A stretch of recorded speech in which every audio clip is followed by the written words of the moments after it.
all intents and purposes, the war had started. As the president, I did everything I could. I called for troops, I blockaded the southern ports, and I began taking other measures necessary to prepare this country for a war to preserve our union. Now, friends, my soldiers, they were losing one battle after another early in the war. Thousands and thousands of young boys were dying on battlefields everywhere. And in February of 1862, Mrs. Lincoln and I, we suffered another very personal loss. Our third little boy, William, he died of typhoid fever. It was almost more than I could stand. And his mother, she never got over it. More than a month went by and she was still sitting in her room looking aimlessly out the window. I went in one morning and I put my hand on her shoulder and I said, Mary, I know it was hard to have our Willie die. I guess he was just too good for this earth, and that's why God called him. But honey, you got 2 more boys to care for, and I've got a job to do. We must both of us get better.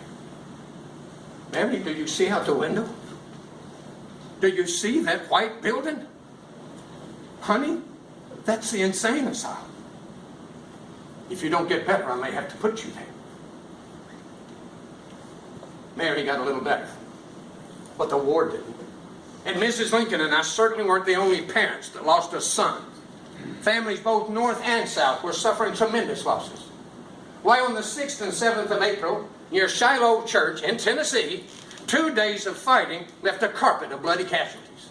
There were nearly 10,000 soldiers dead, almost that many missing and wounded.